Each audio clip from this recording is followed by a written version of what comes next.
We made this.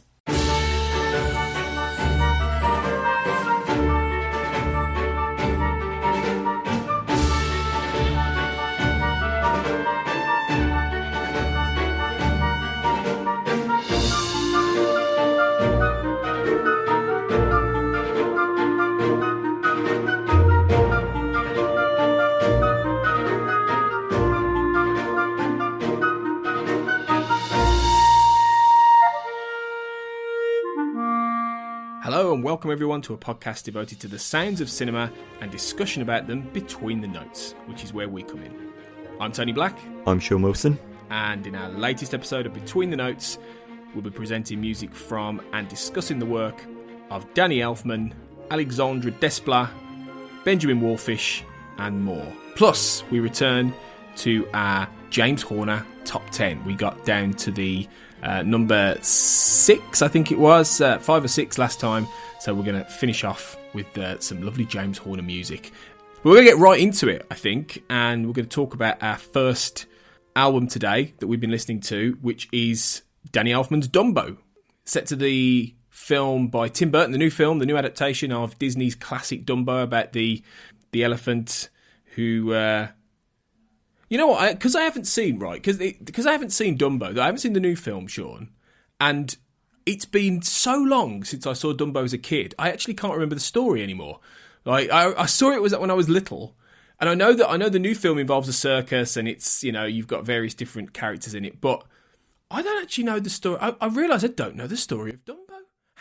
How do I not know that? How have I forgotten that over the years? Well, it sounds to me like that you might be in an advantageous position, because it sounds like the problem with the new Dumbo is that it adds absolutely nothing to the mythology of the original Dumbo. So it maybe not being as fresh with the original might make you look at the new one with sort of more sympathetic eyes, maybe. Oh, perhaps because I clearly I need to have children, because then I'll probably be so sick of Dumbo and all the other Disney films that I'll know it line by line.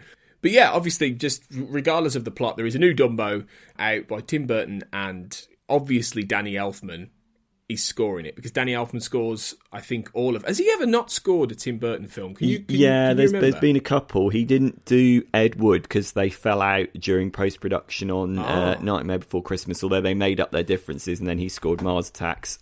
He also didn't do... Love that. He also didn't do Sweeney Todd, because obviously that was a Stephen Sondheim musical. I don't think he did that weird Miss Peregrine movie with Eva Green. So I think there's a few, but other than that, it's been a really solid partnership. Yeah, it's been and it's been decades. I think it goes back to the 80s, doesn't it? It goes back to things like Edward Scissorhands and Beetlejuice, and then obviously Batman, 1989's Batman, which is still probably... It could well be Danny Elfman's finest hour, that. In a career that's littered with great scores. As you mentioned, Mars Attacks is a particular favourite of mine, and I love that film anyway. But what about Dumbo then? Because obviously, it almost seems like it's the perfect fit, doesn't it, really? You've got Tim Burton doing his Tim Burton thing with Dumbo, with a legendary Disney property, and then you've got Danny Elfman coming in and providing the requisite whimsy. Now, from what you just described, I get the feeling you're not a big fan of the film. Were you a big fan of the music? I have to confess, I haven't actually seen the movie. I haven't got around to it. There have been a lot of other movies out, and this kind of tepid response and lukewarm box office have kind of made me even less enthusiastic than I was in the first place, because I looked at the trailer and I thought, there's not really an awful lot to entice me there, and I hold the original Dumbo in the highest of esteems, and bear in mind the original is only an hour long and it's tear-jerking, and by all accounts the problem with this one is it bloats the running time to 2 hours long, and it makes the mistake of focusing on the humans while sort of leaving Dumbo stranded in the middle, which sounds like a sort of misguided thing. But yeah, to take it back to the start before talking about Dumbo, clearly Tim Burton and Danny Elfman are one of the all-time great director-composer partnerships, and they've carved out a very, very unique sound going right the way back to like Pee-wee's Big Adventure in 1985, and that was, Danny Elfman, it wasn't a film composer, he was an Oingo Boingo like rock musician, and he wasn't classically trained, he wasn't trained in film schools, and he made the jump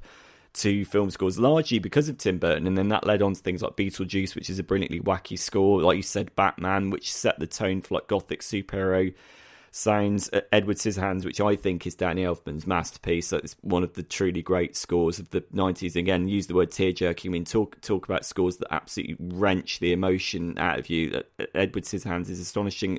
And there is a sound, there is a Burton Elfman sound, which is that twinkly, like, Celesta choral, sort of lively string-led sense of fairy tale whimsy and enchantment that very often gives over to like horror and menace. If you think of things like Sleepy Hollow, which they also did, there is a very, very distinctive sound, which is by now has been very, very thoroughly worn. You know, it's almost become somewhat predictable. And I think that to bring it to Dumbo, the problem that I have with the Dumbo score, again, bearing in mind I've not seen the movie, so I don't know how the music works in the movie.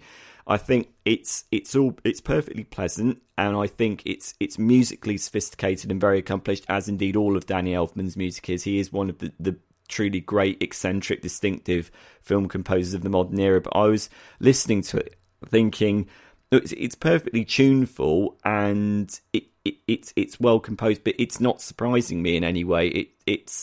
I think what's happened is that Tim Burton by now is constantly drawing on the same kind of palettes and emotions as a director, and I think he's kind of fallen into a rut. And I think, unfortunately, it sounds like Danny Elfman is now simply fallen into a rut as well. He's rehashing the same kinds of sounds that he's been doing for about the past 30 odd years, which is a bit of a shame, because you've got the twinkly, like the twinkly chimes, you've got the lively strings, you've got the sort of brass band movements for the circus scenes, you've got the soaring choir for the scenes where Dumbo takes off, and it all sounds perfectly fine. There are some lovely moments in it. There's the soaring suite, which is a really, really beautiful piece of music.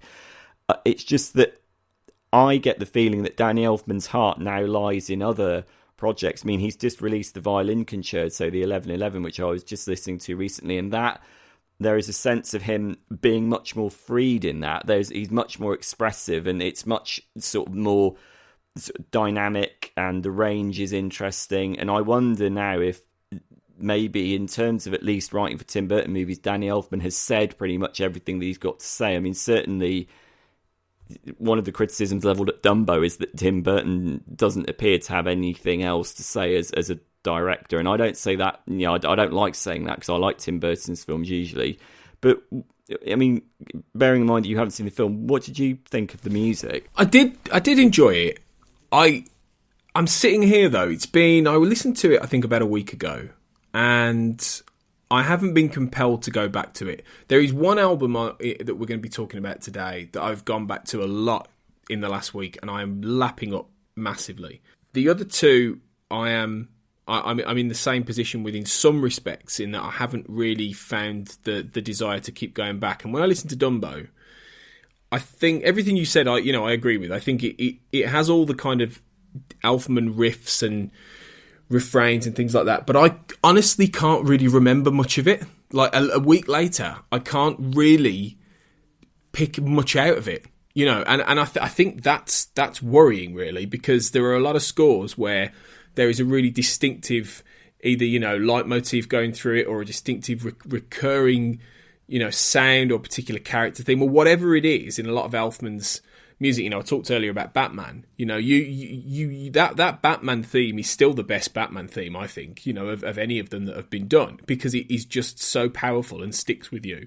You know, I can through memory, I can hum along to most of the Mars Attack score for me, because it's just, you know, again, it's just so memorable, so sticks in my mind. I don't think that's going to happen with Dumbo. I think it's maybe the score the film deserves, if the film is anything to go by.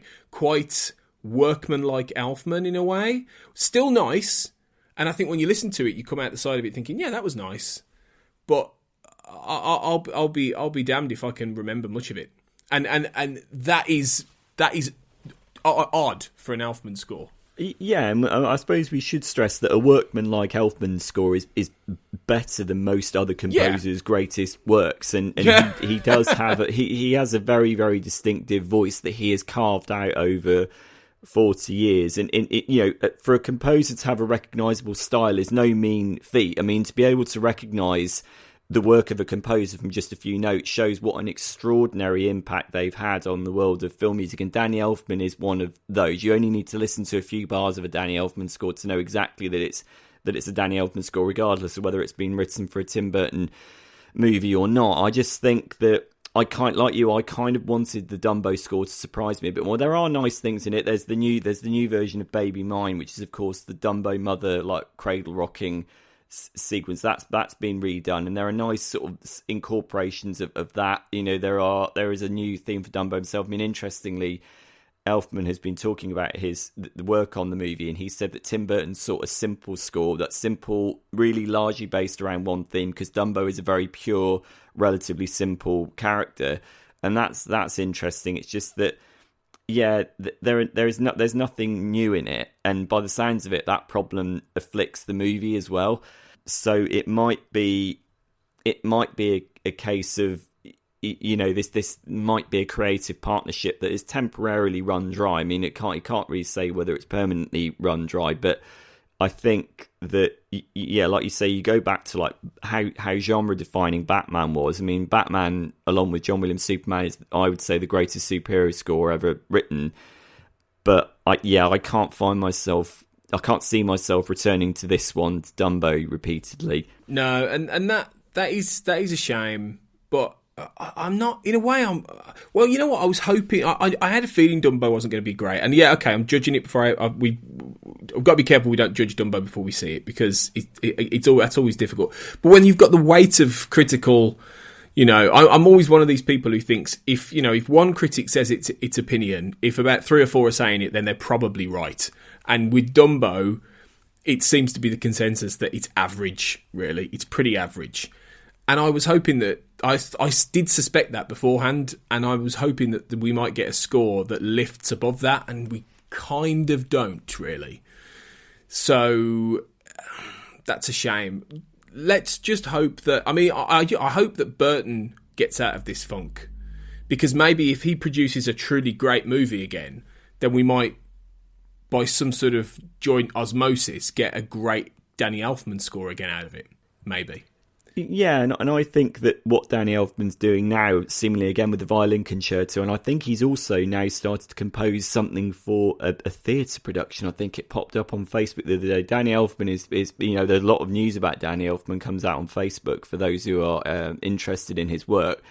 He's clearly spreading his wings beyond the canvas of film. I kind of get the impression that he's pretty much said a lot of what he has to say through this medium, and maybe it's a case of him being more stimulated by not scoring to picture anymore. And it's kind of, I mean, I think that's an inevitable thing that pretty much all film composers feel that. I mean, you know, you've got the great sort of concert works of people like John Williams and so on. So, yeah, maybe Elfman's most personal work from now on won't occupy cinema screens, which will be a real shame, but at least he's left a legacy of astonishing works in the past. Yeah, and you know, we'll have to see, won't we, really, in terms of, you know, if that combination strikes, you know, gold again. But doesn't seem like Dumbo is it, which is a shame. But I will check it out. I will go into the movie with as an open mind as I can, given everything. But I'm not really expecting a great deal. But I mean, what I will say to you is go and check out his violin concerto. That's really expressive, and it's quite beautiful. The piano concerto on the album as well. That shows how dynamic and lively and interesting Elfman can actually be. That's my homework. Sort of.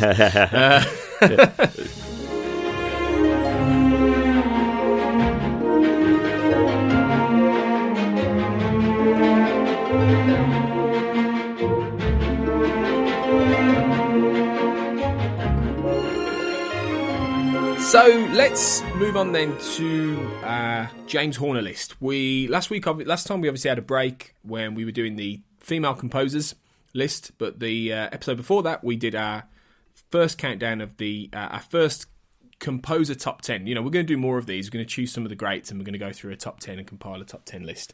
But this has been our first one. So we'll have a little quick rundown of what we went for previously. So 10 through to 5, which is what we did before. So I started with Commando at number 10. My number 9 was Bicentennial Man. Number 8, Brainstorm. Number 7, Deep Impact. Number 6, Clear and Present Danger. And number 5, Titanic. And you, Sean, went for it. Your number 10 was Aliens. Your number 9, Brainstorm. 8, The Rocketeer. 7, The Land Before Time. 6, Braveheart.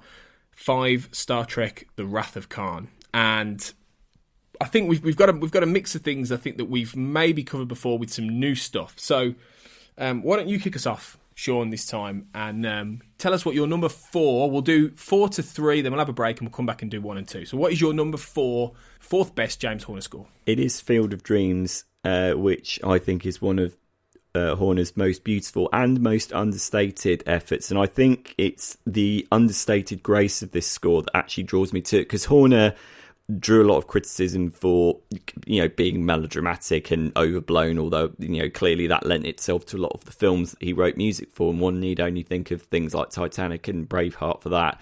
Not that I'd necessarily agree with those criticisms, but what I really like about Field of Dreams is just how quietly hypnotic and quietly powerful it is. And I think it's clearly, I imagine most people know the story. Kevin Costner is an Iowa farmer who is compelled by a mysterious voice to build a baseball pitch in his cornfield, and then this has like sort of sweeping personal ramifications. So it's an Americana story. It's also a kind of strange ghostly fairy tale. There are elements of comedy in it. There are elements of real poignancy linked to Costner's character, and this gives Horner a really rich canvas to work off. And what I like is the way the score builds from this generally like sort of pensive, like moody, sort of lots of there's the use of the instrument that Horner loved to use, which is the shakuhachi wood flute, which gives that kind of like abrasive, like eerie sound, and then a lot of, oddly for Horner, a lot of synthetics and like quiet piano, and then it builds and builds and builds, and you get this steadily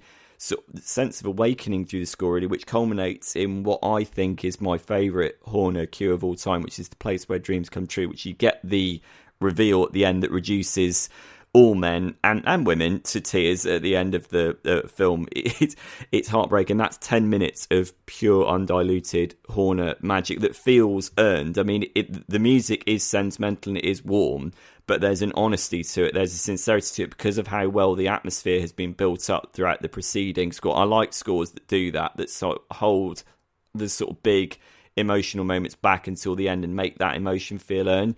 And I think the score is a masterpiece. So I think it works magnificently well in the film. It's so captivating on album. Yeah, but love it. It's one of 2 Oscar-nominated scores for Horner. Oh, no, actually, hang on. No, he was Oscar-nominated for this. He wasn't Oscar-nominated for Glory, beg pardon. Yeah, and unfortunately, I haven't listened to it because I've never seen the film. I've never seen Field of Dreams. Haven't you? No. Oh, no, wow. No.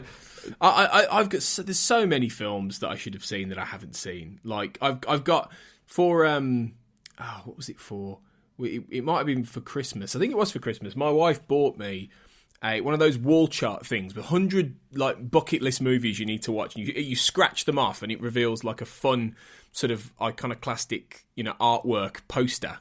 Yeah, and they're great fun, and we've got it pinned on my fridge and on our fridge, and I've scratched off quite a few, but I've still got about 25 on there. Things I should have seen, things I really should have seen. I mean, I was off work, I was poorly a couple of months ago, and I was like, sod it, I'm watching Casablanca. I've never seen it. I'm watching it now. Field of Dreams, I don't think is on that 100 list, but it's one of many that I should have seen. And if I had seen it, I would have obviously picked up Horner scores. Every chance I might have heard some of this music elsewhere, but no, they built it. I need to come.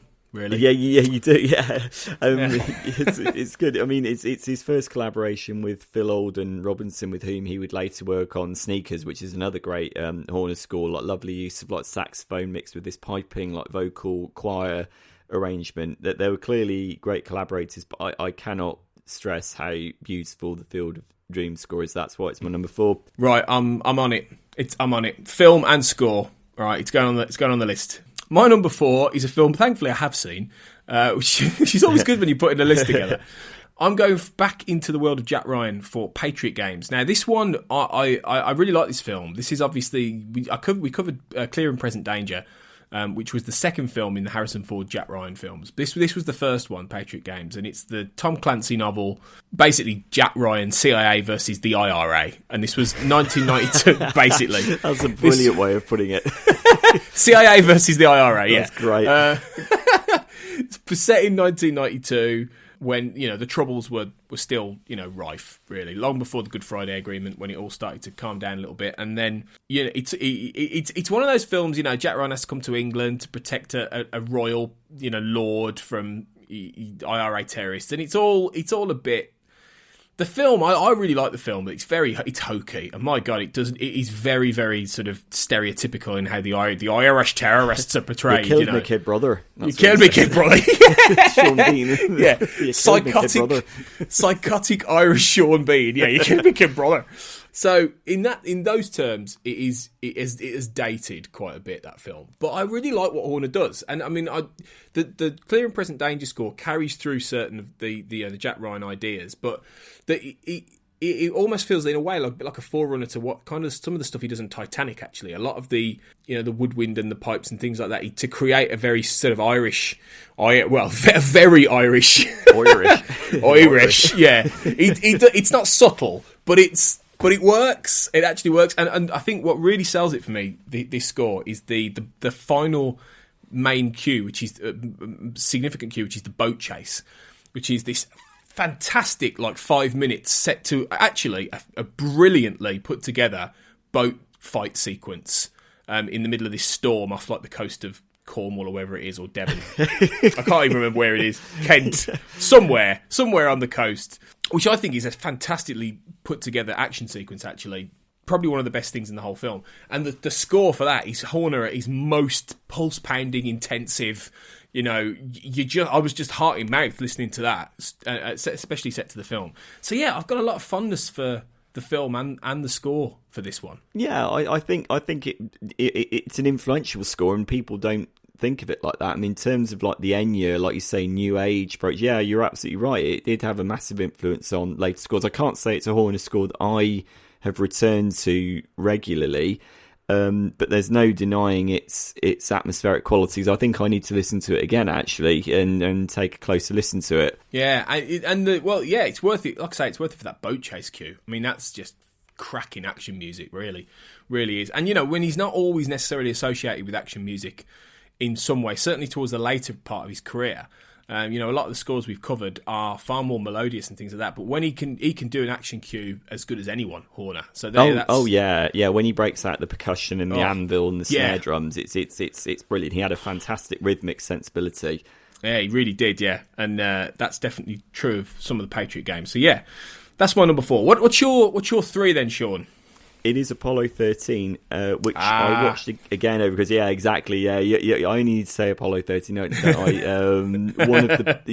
Easily one of the best films that Horner ever scored, and of course, when a great composer gets great material to work with, invariably the results in terms of the music will be absolutely spectacular, and there's certainly nothing to go against that here. I mean, it's probably Ron Howard's greatest film, I would say. Obviously, the recounting the Apollo 13 space disaster in which 3 astronauts were denied their chance to go to the moon, and then it's the case of how do we get them back to Earth.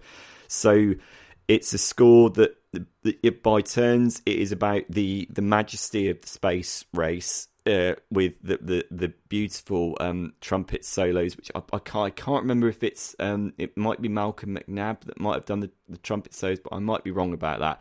But you've got that lovely expressive lyricism of Americana, but not annoying patriotic Americana, but again that sincerity that I mentioned in Field of Dreams. It's got a lovely yearning, almost kind of melancholy quality to it that flourishes during the launch sequence and during the absolutely magnificent splashdown sequences at the end, where, spoiler alert, the 3 men get back to Earth. This is based on reality. So I don't think I'm really spoiling anything there, but the final 10 minutes of this film, it's astonishingly well scored. There's the moment where you've got the choral build up as Tom Hanks gets out of the lunar module at the end, and then you get this sort of choral and cymbal and string crescendo, and it literally just sends my spirit soaring every single time. So you've got that magnificent Horner expressiveness that is, it's not sappy or schmaltzy. It's absolutely sort of tailored to the objective it's got an objective quality to it. It's very disciplined music, and I mean, in between you've got a lot of very, very interesting textures. There's the use of Annie Lennox's vocals during, which act as a lament for the fact that the men don't actually get to the moon. They circle around the moon and then they're forced to turn back away from it, back to Earth. And her voice is used very, very well, as it was indeed in several other film scores. So I think it's a tremendous score from a tremendous year for Horner. It was Oscar nominated in 1995 alongside Braveheart, but then you consider that year he also did Jumanji, Casper and Balto as well. I mean, what a phenomenal year for any film composer that was. That 95, an amazing year for Horner. And yeah, Apollo 13, I mean, it's beautiful. It's a beautiful score. We're gonna play a little bit of that, I think, at the end to see us off this podcast, because it's beautiful stuff. So it's a great choice. Great choice. My number 3 before we move on is one of 2 Star Trek themes scores that I've put into my top 10. I'm going for The Search for Spock, Star Trek 3, The Search for Spock, which was the second and final James Horner score for the Star Trek franchise, following up from The Wrath of Khan, which I'm going to mention a bit later. 2 different scores, really, to 2 fairly different films. This obviously was a film all about... whereas The Wrath of Khan was a bit more of a sort of naval sort of adventure in space, The Search for Spock is more of an action adventure, kind of, in its own way, sort of romantic sci-fi sort of romp in a way, which is all about trying to bring the legendary character of Spock, who died in the last film, back. And it's just got... So, I mean, Horner did... I think this is a really unheralded Horner score, an unheralded Star Trek score, actually, in many ways, because people don't always talk about this one. Maybe because the film is hit and miss. I really like the film, to be fair, but the film is hit and miss. But there's some brilliant pieces on this. I mean, the 2 that really stick in my mind is Stealing the Enterprise, which is this 10-minute sequence where Captain Kirk and his crew steal the Enterprise, basically. And it's so good. It's so tense. It sort of ratchets up this, feeling of something... Of a situation that these characters may not get out of, and it brings it right to the brink, and it's got some great electronic bits in it as well. And then the other piece that I love from this score is towards the end. It's called the Katra Ritual, and it's set on the planet Vulcan, where, spoilers, they get Spock, they take him to Vulcan, and they give him some heebie-jeebie psychic stuff, and he's back to normal. But it's this beautiful building sort of very alien sort of piece, which is so epic in how it portrays this, as I say, the Katra Ritual, that it gives me goosebumps. Even thinking about it gives me goosebumps. I think it's one of the most beautiful pieces I've ever heard in a Star Trek movie, in a science fiction movie. So yeah, it's just got some beautiful pieces. I've always loved it, and I think it's a great piece of Horner work. Yeah, would it be remiss of me to say that I'm really not familiar with the film or the score at all? I can't even recall having seen the movie. I must have done at some point. I really, it's not a Horner score that I'm familiar with. In comparison to Wrath of Khan, which you're right, gets all the glory. I don't really know this one at all. I'm again, one of the great things about doing these lists is that you hear different choices from different people, and it compels you to go back and listen to old classics again. And I think I'm going to have to do that again, bearing in mind I haven't seen the movie either. I think I'm going to have to catch up on my Trek a little bit. Oh man, I'm gonna say I am in the process of finding the Capture Ritual on YouTube, and I'm gonna message you that like track, because it is just beautiful stuff. Yeah. But I mean, fair enough. I mean, it's one of those things. I'm a big Trekkie, so I know the franchise inside out. If you're not that kind of fan of that, it might be one you've missed. It might be a film. It is very sort of okay. It's one of the 80s movies and stuff, but it is more for, I would say, your more hardcore Trek fans in a way. It's not the one I'd recommend to people and go, oh, that's your entry point into Star Trek. It's the mid part of a 3-part story, basically. But the film's good. The film's good fun. I like the film. It's a bit silly, but it's good. But the score, it's well worth it. So yeah, look it up, Sean. I'm going to send you the Catcher Ritual. I'm doing it right now. I'll tell you what, if you do that, I'll send you the place where dreams come true, and we'll do like a cultural exchange. We'll yes. Yes. Yeah. Swapsies. I love cool. it.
Okay, that was To San Francisco from The Sisters Brothers, a film by Jacques Audiard. Probably said that wrong because I always get these names wrong.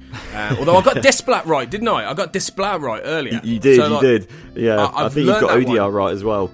Have I? Yeah, wow. I'm pretty sure that's how you say it. Jacques Audiard, yeah. Jacques Audiard. I didn't quite get the Jacques. You've got the Jacques. Yeah, that's pretty good.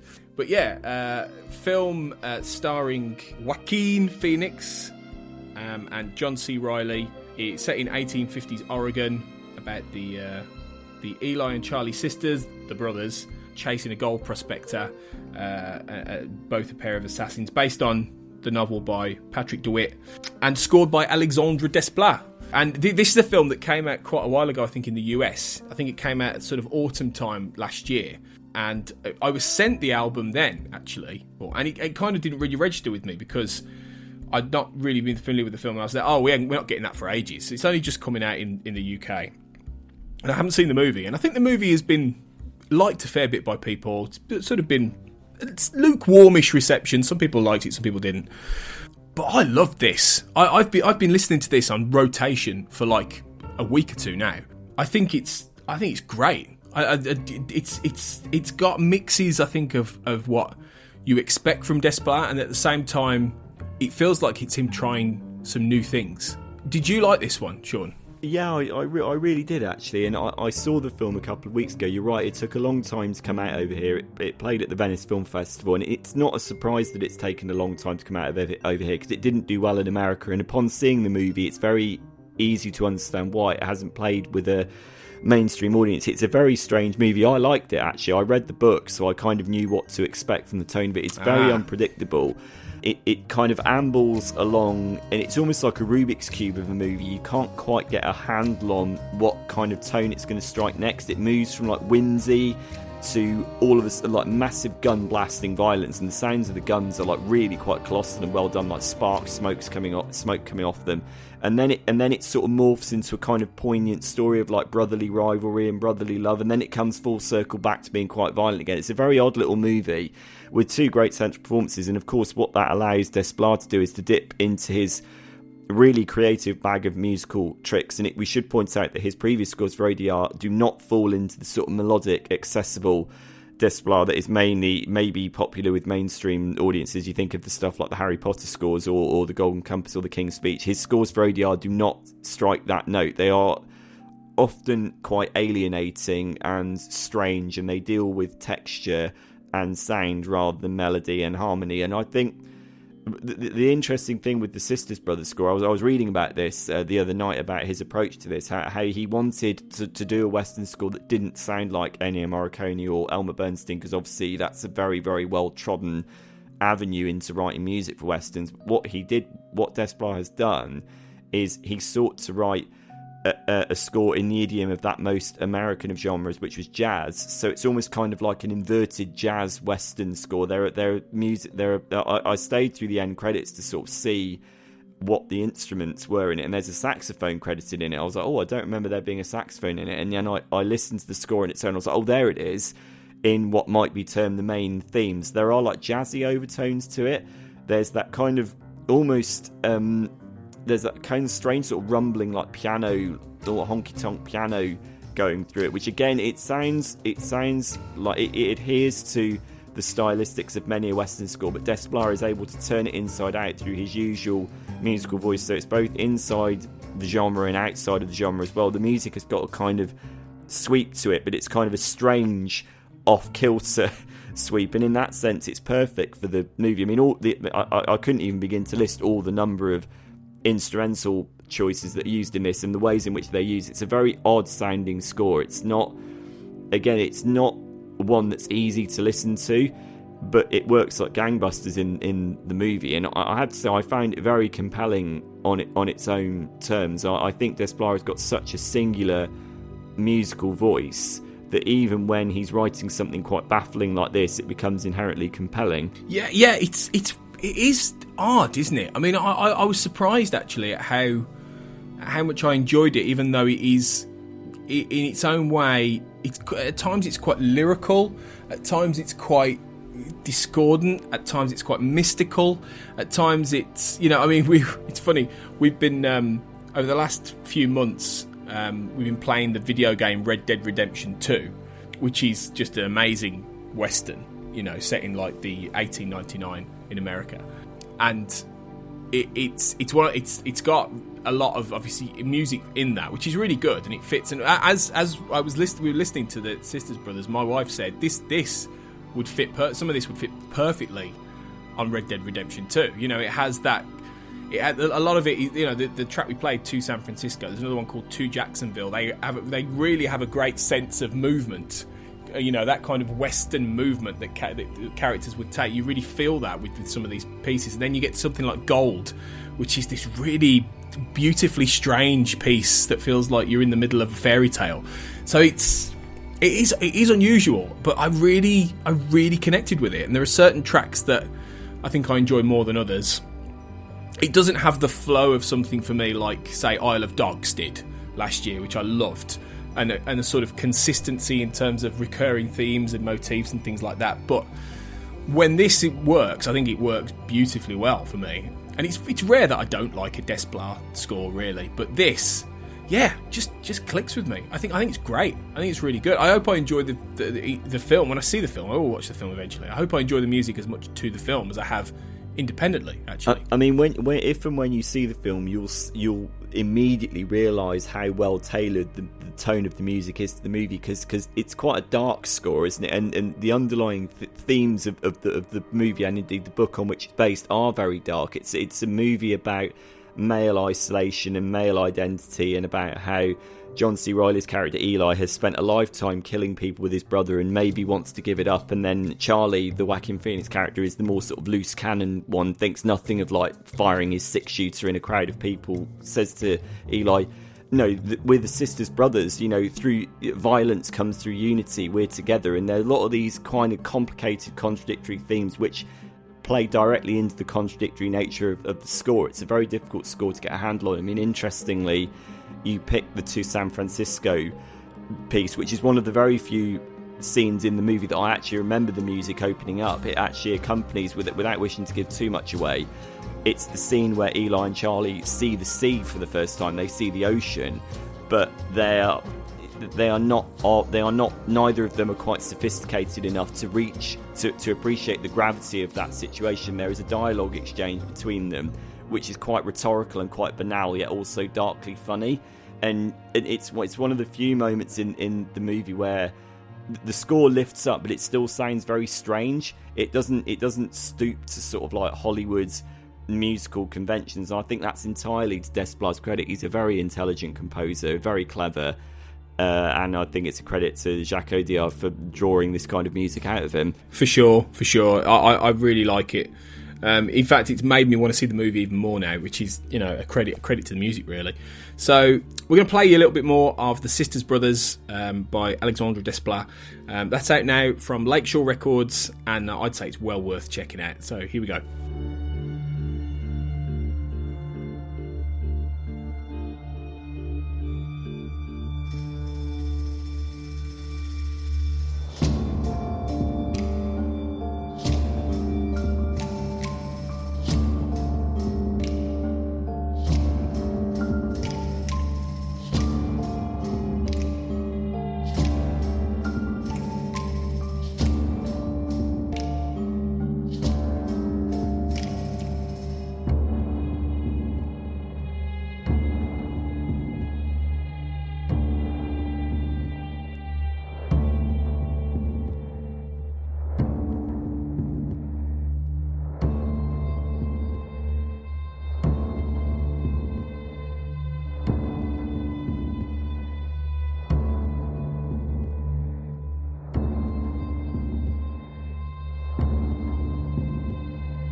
All right, then, back to our final James Horner wrap-up. This is the number 1, number 2 for each of us.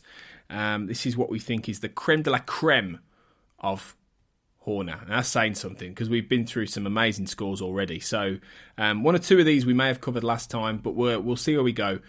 Sean, what's your number 2? Second best James Horner score of all time. Mine is Glory, which is quite simply one of the greatest war scores of all time. Actually, one of the greatest war films of all time. It's about the first ever African-American regiment serving the American Civil War, if memory serves me, directed by Ed Zwick. James Horner's first collaboration with Ed Zwick, with whom he would work 3 times in total.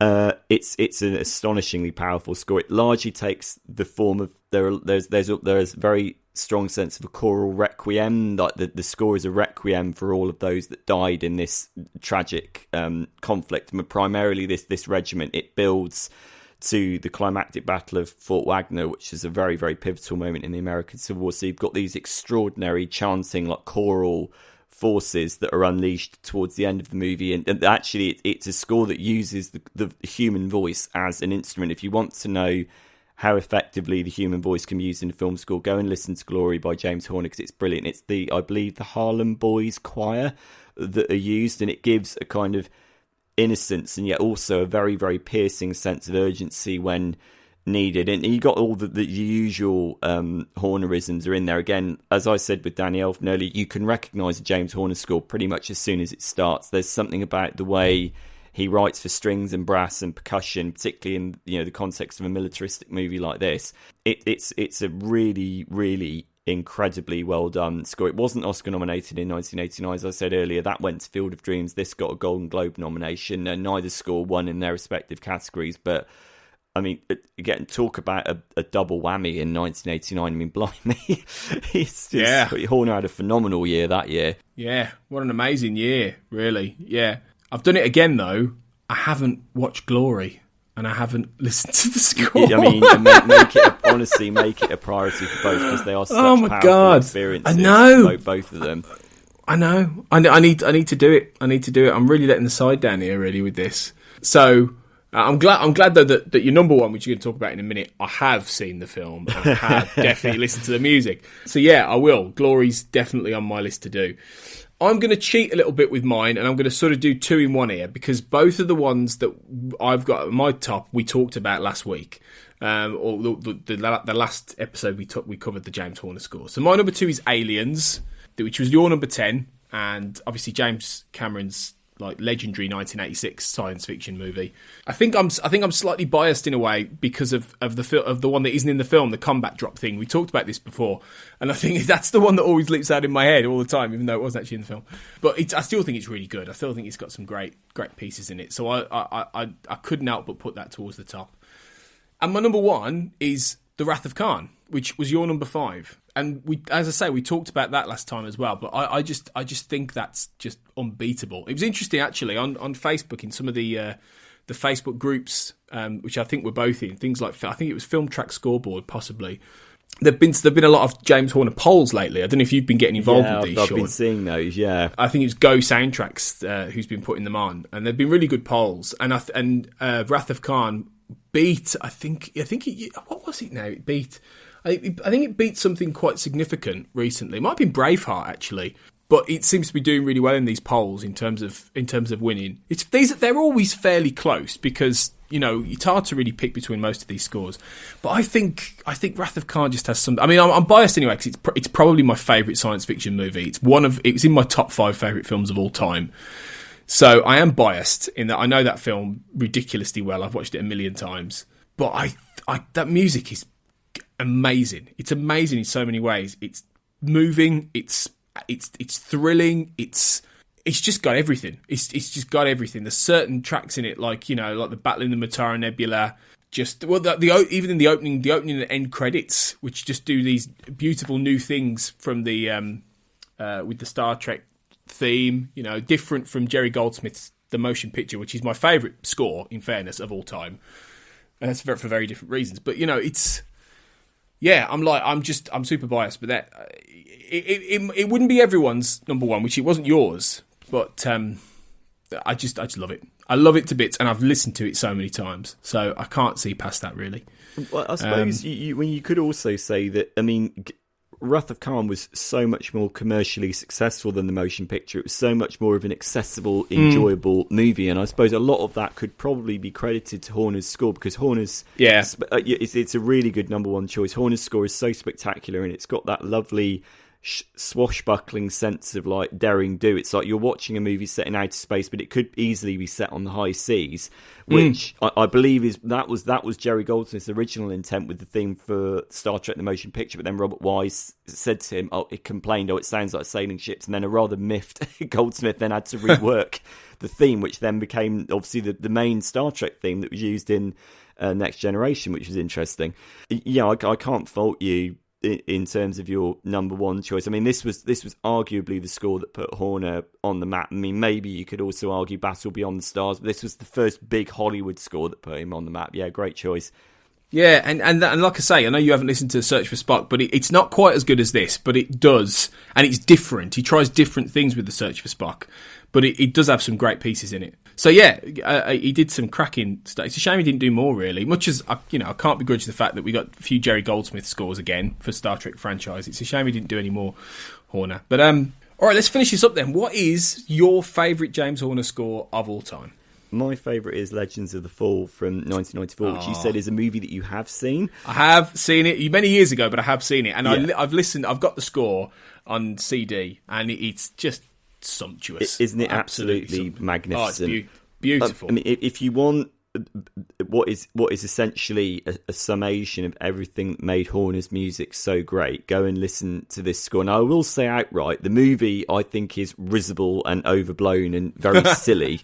It's not a movie that's got. I mean, you'll know this. It's not a movie that's got subtlety in its arsenal, has it? Not at all. But then it's not meant to. It's a turn of the century American family melodrama about the fall from innocence. 3 brothers, all very different, one of whom dies in World War II, the other one played by Brad Pitt, who kind of walks around like he's in a hair commercial, like swishing his hair around all over the place, goes feral, you know, and sort of adapts to like Native American ways. Anthony Hopkins is he's like the grizzled patriarch who suffers a stroke midway through and then walks through the remainder of the movie with half his face sort of contorted, and it's kind of like, right, okay. It's not an understated movie. It's a rather daft one, but I mean, talk about offering the kind of canvas upon which Horner loved to paint. Horner loved music Horner liked to write music that was emotional. He did several interviews about this. There's even a TED talk with him online about this. He liked music that played into emotion. He said he liked to write music that would make himself cry, and this is clearly the kind of story that would allow for that. It's Americana. There is a sweep to it. It's about it's about history. It's about the passing of time and the passing of an era. Yeah, it's also a character-driven movie, although I'd argue that none of those characters are written particularly well. But it's Horner's score that pulls you into the movie. I remember watching this movie for the first time and hearing Horner's score in context, thinking, "Blimey, the movie is forgettable. The score is utterly spectacular." And it shows his extraordinary capacity for melody. I mean, the main theme for the Ludlows, it's a piano theme that then develops into this folksy Montana-style melody for a solo violin, just speaks of the landscape so brilliantly. But that's just one part of the score. I mean, it's an enormously rich score. There are so many themes in it. There are themes for individual characters. There are some very brutal, like shakuhachi-esque, like violent, tempestuous sequences for the more troubling scenes later on. You've also got the extraordinary, like, galloping brass for like the World War One battlefield sequences, and yeah, you've just got these extraordinary, like, euphoric moments of beauty. And Horner could write in that manner like few others could, and clearly this is like an unashamedly melodramatic and emotional score, and I think that's the kind of stuff that Horner did so brilliantly. It's the sort of music that his detractors would sort of jump on and go, well, it's overblown, it's sort of lachrymose, and I don't agree with that in the context of this score. I think this score is a masterpiece. It wasn't Oscar nominated. I believe it was Golden Globe nominated. It wasn't Oscar nominated, which is, it's kind of bizarre, isn't it, that my number one choice didn't get that kind of recognition, maybe because the film wasn't all that well regarded. But anyone who is remotely curious to hear all of Horner's stylistics and characteristic quirks wrapped up in one score, go and listen to this, because it's tremendous. It's really powerful. Absolutely, it's beautiful. It's a beautiful score. It's been, the film is a bit hazy for me. I have seen it years ago, but the film's a bit hazy for me now. But there's no getting away from the fact there's just some amazing. There's that 14-minute, I think it is, piece. Yeah, Alfred Tristan, the Colonel, the Legend. Yeah, that's it. Yeah, I mean, it's amazing stuff. So. Yeah, and it's really cheap to get now. It's really cheap to get. If you get, especially secondhand, if you can get that on Amazon, like for something like stupid, like £2 on CD, it's absolute bargain. So, you know, pick it up. It's great. So yeah, that's our top 10 James Horner scores. There's some stuff here that you will have heard. There's some stuff that is hopefully going to be new to you, but hopefully there are quite a few takeaways here to go away and listen to. So let's run down them finally to get the full top 10 for each of us for what we thought. So we'll start with you, Sean, this time. So your number 10 was Aliens. Number 9, Brainstorm. Your number 8, The Rocketeer. Number 7, The Land Before Time. Number 6, Braveheart. Number 5, Star Trek II, The Wrath of Khan. Number 4, Field of Dreams. Number 3, Apollo 13. Number 2, Glory. And number 1, Legends of the Fall. And my top 10, just to go alongside that, was Commando. And my whole list is not nearly as like classic as yours. No, it is, but in its own way. This is what an astonishing career James Horner had. It's so great. Mine is like so much more like straightforward.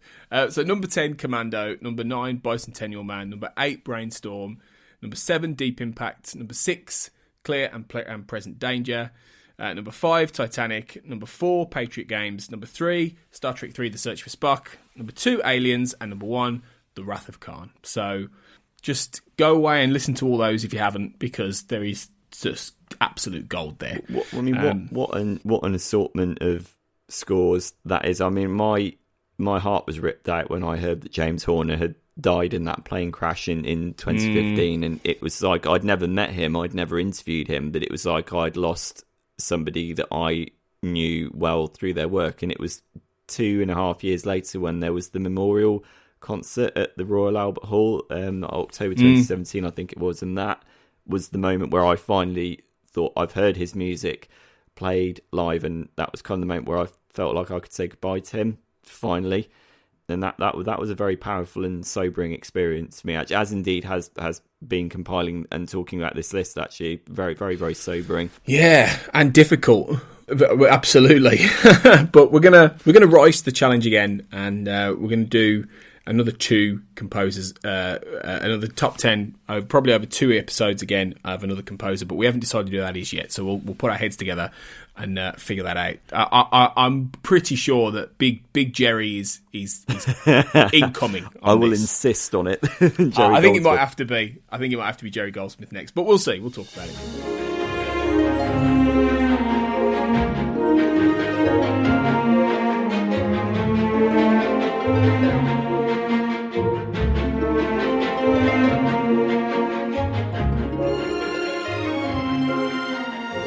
So we've got one final new score to talk about today. That is a brand new movie. We are talking about Shazam, the brand new superhero movie directed by David F. Sandberg, starring Zachary Levi, which is the latest in the DC EU, DC Extended Universe, all about streetwise foster kid, 14-year-old foster kid called Billy Batson, who shouts out one word, Shazam! And then he becomes the grown-up superhero Shazam. And this is obviously a superhero movie played for laughs, with a score by Benjamin Wallfisch, who appeared not so long back, scoring Serenity. And thankfully, I don't know about you, Sean, I haven't seen Shazam yet. It looks a lot of fun. The trailer made me laugh several times, and not many trailers actually do that anymore, because I hate most trailers because they seem to cut the film in terrible ways, but this actually did make me chuckle. So I'm quite looking forward to the film, but thankfully Wallfisch has done a much better job with this one than he did with Serenity, I think. Yeah, I think that there's a lot more going on in this score. Well, clearly it's the kind of movie that allows for a much more rambunctious, boisterous, in-your-face score than something like Serenity does. I have to say, I like the film. I'm kind of bemused by the ecstatic responses that it's getting. I thought it is funny, and by a long way, it's the best DC Extended Universe movie. I mean, that's not saying very much. Although I still really like Wonder Woman. I thought Wonder Woman was really great. I mean, it's not far behind that. I do think that there is a tension in the movie between the central conceit, which it wants to be like Big meets Superman. That's how pretty much every journalist has described it, and it's not that far off. But there's a lot of baggage in the movie. There's a lot of stuff that you have to stodge through, like storytelling stuff. I mean, there is, even though people have kind of downplayed the fact that this is part of the, people have said it's not immediately apparent that it's part of a wider universe. It is there. There's a lot of like mechanics and like things have to be like maneuvered into place and kind of things. So it is, I think it is a bit of a stodgier experience than maybe some reviews have made it out to be. It's also a darker movie than the trailers make it out to be. I mean, the villain, played by Mark Strong, Dr. Sivana, is, he harnesses the 7 deadly sins and he unleashes them at several points. It is actually quite, I mean, it's a 12A rated movie, right? It's quite menacing at times, and Mark Strong is such a terrific actor. He's got a really commanding presence, and that my description there kind of, well, for me anyway, I mean, obviously different people interpret this differently, that informs the tone of the score, which narratively, the way the movie develops is that you get the emergence of the Shazam superhero, but he doesn't really realise his full potential or what it is that he's meant to do. He doesn't realise his responsibility as a superhero until the final sort of 25 minutes, half hour. It's a classic superhero story arc, and what that means is that the Shazam theme by Ben Wallfisch, which is terrific. I mean, it actually reminds me a lot of David Arnold's theme from Independence Day, actually, which is not a bad thing. I think it's great.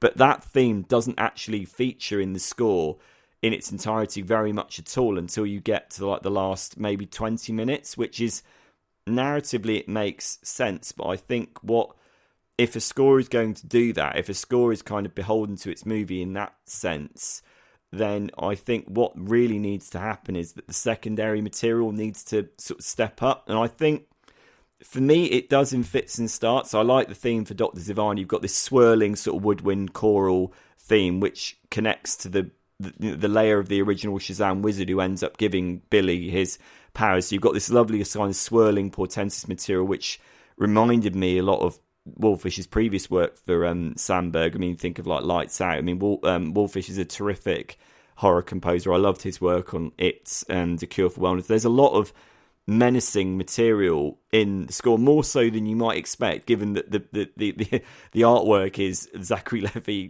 sort of blowing bubble gum in a cape, holding a phone. Yeah, I think there's a lot more of that in the score than one might imagine. You kind of have to get through that to get to the heroic moments, and when you get to like the last 20 minutes, it finally picks up. I mean, and it's a long album; it's like 70 minutes long. So I kind of think, there are.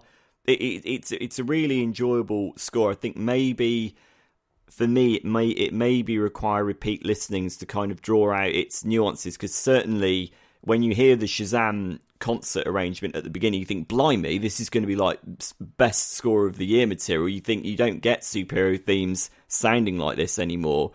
Really like full throttle, like brassy, John Williams, Jerry Goldsmith, James Horner-esque, appropriately enough. But then that theme is kind of deliberately rendered piecemeal throughout much of the score, and it's only towards the end that you actually get the full symphonic arrangement. But again, I understand why that's happened, but maybe the score didn't grab me quite as much as I expected it to, based on that opening track. But I mean, did you feel that way as well? I feel exactly the same way, funnily enough. Yeah, and that's why I earlier was talking about how two of the scores didn't quite do it for me. I remember tweeting about the Shazam score when I was first listening to the first few tracks, and I was like, oh, this is great. This is really good. This is really good. And then as further I got into it, and like you say, it took a lot of listening because it's a long score, I found I was switching off towards the middle, and I was a little bit like, this feels like it probably works better with the movie at this point. In terms of actual listening experience independently, I just found myself a little bit bored. But then, when, like you say, when it there were the particular Shazam theme, the first couple of themes, for me, there was a point where I was like, "Oh, that's a bit John Williams," and I was like, "That's good." So, okay, good. And it's not something you necessarily expect from Wallfisch either, because he's done a lot of collaborations with people like Hans Zimmer, and he's done a lot more ambient kind of stuff in the past. And you think, well, actually, this is really different. And so, I feel like if it had managed to, and maybe it wouldn't fit the movie in a sense, but if it had managed to maintain a little bit more of that consistent, brio to it that the beginning and the end has, I think it would have been a great score. And I think it's one of those that it sort of peaks at the beginning, dips a bit, and then recovers a bit towards the end. It's a funny one. So, I mean, and some people have been going nuts for this score, and I'm like, well, go nuts for the theme, yes, but I don't know if the score itself deserves quite that much applause, really. So yeah, I think we're completely on the same page with this one. Definitely. I mean, it's interesting when you raise the notion of the music within the film itself, because I actually thought when I was watching the film that the music actually got drowned out in the sound mix. I would have appreciated it being higher up in the sound mix. I mean, certainly. And again, given that the score, what Wallfisch does is he throughout most of the movie, he only reiterates the first few notes of that theme again, and until you get to like the final battle at the end, the theme kind of is fragmentary, and it kind of easily gets lost within the movie. There's also a lot of the more needle drop songs in the movie than I was expecting. There's a bit where Don't Stop Me Now by Queen is used. And it was kind of weird because clearly the length of the scene isn't tailored to the length of the song. So Don't Stop Me Now ends up being looped. There's a bit of the song that ends up being looped about 3 or 4 times just to make sure that it fits the length of the scene. And I was kind of like, what I wouldn't have given for an actual bit of like rousing sort of score music using that theme over that particular sequence. So maybe some of the music editing, the sound mixing, for me was maybe a little bit ropey in the film itself. But I mean, I'm not denying it. It's a perfectly solid, entertaining score. I just like the film itself. I didn't find myself necessarily bowled over by it. But that said, I'm sure I'm going to go back and listen to it again. And that theme, wow, we need more superhero themes that sound like that nowadays. We do. I mean, we certainly really haven't had any in the DCEU so far. You know, it's the DCEU films have been. You know, there's not many really standout. I don't think there's any particularly standout scores, even though it's had some pretty good composers. So this, you know, in terms of that theme, it's a bit more old school sort of DC rousing in that sense. So that's great, and it shows that Wallfisch is capable of that as well, which is really exciting. Wallfisch has had an astonishingly good year. I mean, he's done Hellboy as well. I mean, It Chapter 2's coming up. He's done Serenity.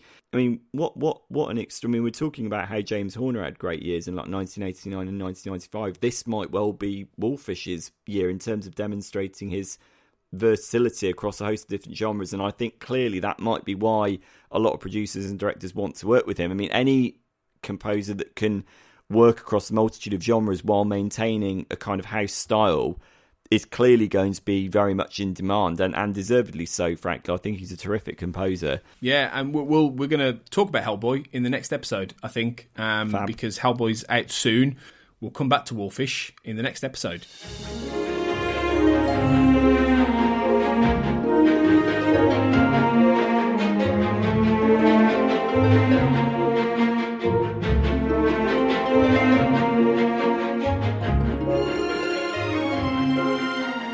So we're going to call it a day there, I think, and we're going to play you out with some Apollo 13, given we were talking about that earlier, which has recently been re-released via Intrada Records. Beautiful new re-release of James Horner's amazing music. So, Sean obviously mentioned that earlier, talked about it in some depth about how great it is, and I think it's going to be a lovely piece to play you out with. We're going to be back in a few weeks, as I say, we're going to talk about Hellboy, and we've got Alan Silvestri's Avengers Endgame on the horizon as well. Obviously, that film is super anticipated, and we mentioned it in the last episode, but the score isn't too far away now, so I'm very excited to get my hands on that, and we'll see where we go with it. We'll be back soon. Enjoy James Horner's Apollo 13. Enjoy all the new film music out there, and thanks as ever for listening. And we'll be back on the next episode of Between the Notes.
Between the Notes is produced and edited by Tony Black, who hosts alongside Sean Wilson.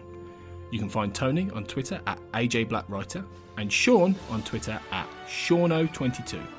You can find Between the Notes on Twitter at BTW_notes, on iTunes, your podcast app of choice, on Spotify, Stitcher and on Spreaker, where the show is part of the We Made This podcast network. For more podcasts all about TV, film, books, music and popular culture in general, you can find We Made This on Facebook and on Twitter at We Made This Pod. Thanks for listening.